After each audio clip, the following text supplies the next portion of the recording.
Hello, my name is Tom Deignan. Welcome. This is the latest in America's Pilgrimage series. I'm a regular book reviewer for America Magazine, and I'm also the author of Coming to America, Irish Americans, and I've also written the Sidewalks column for the Irish Voice newspaper for over 10 years. Today we're in one of the trendiest blocks in all of New York City, but we're here at a spot that hasn't changed all that much for over 2 centuries. And I'm talking, of course, about Old St. Patrick's Cathedral. We're at the Mott Street entrance. The cornerstone for Old St. Patrick's was laid in 1809, and it was officially opened in 1815. The designer was an architect by the name of Mangan, and interestingly, he was also one of the designers of New York's famed City Hall, which is not far to the south of here. That's also particularly ironic because the designer of Old St. Patrick's, also working on City Hall, at the time the cornerstone of Old St. Patrick's was laid, Catholics were still in a very tough position in terms of elected politics.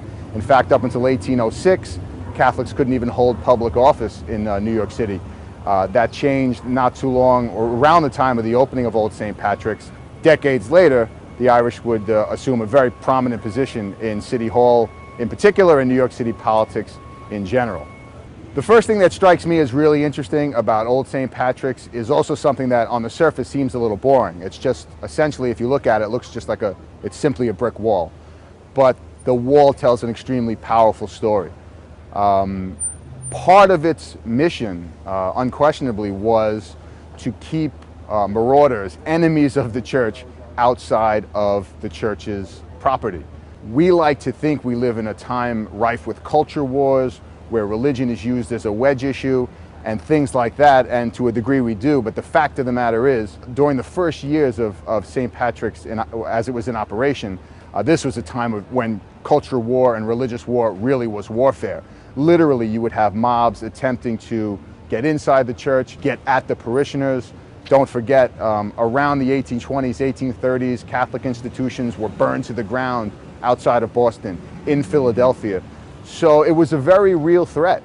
And so institutions like Old St. Patrick's were central, and not simply from a religious or spiritual standpoint. You're talking about healthcare, childcare, simply putting food on the table. It's impossible to separate Catholicism, institutions like the cathedral here at Old St. Patrick's, it's impossible to separate them from the immigrant experience. And probably no one played a more prominent role in sort of making that happen, in sort of creating that cradle to the grave Catholic experience for immigrants and their children than John Hughes, the man known as Dagger John. He was born in County Tyrone and came over to New York City, and he was actually made a bishop during a ceremony in Old St. Patrick's. And as the 1840s wore on, he would become not only the Archbishop of New York, but far and away one of the most powerful and prominent Catholics of the 19th century. Again, we think today of people worrying about politics and religion being too closely tied together. That is not something that Dagger John was worried about.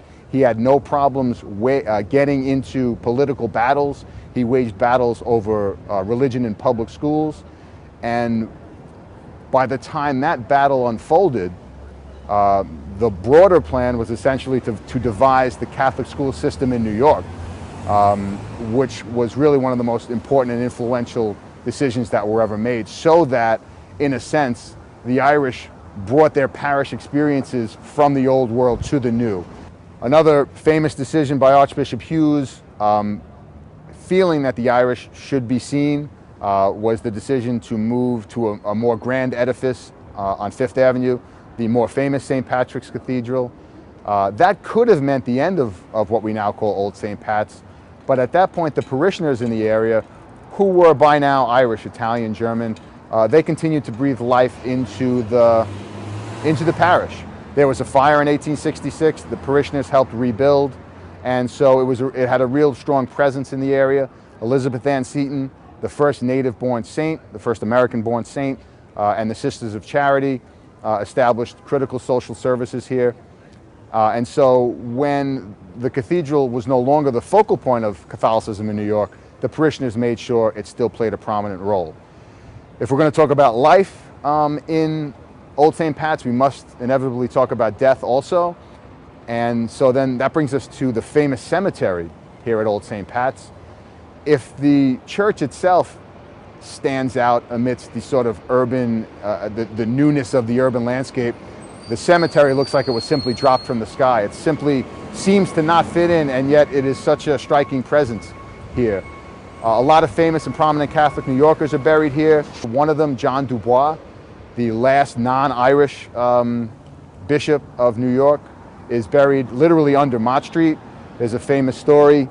He claims that since people walked all over him in life, he had no problem with them walking all over him in death.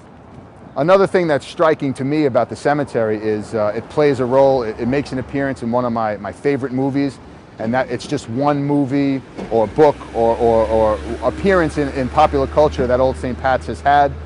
Martin Scorsese's brilliant breakout movie, Mean Streets, features two young toughs from the neighborhood, Robert De Niro and Harvey Keitel, and they spend the night just wandering the streets, and at one point they wander over to St. Pat's Cemetery. Old St. Pat's remains a very vibrant, living institution. In December of 2010, it was designated a basilica. That was a decision Pope Benedict himself made.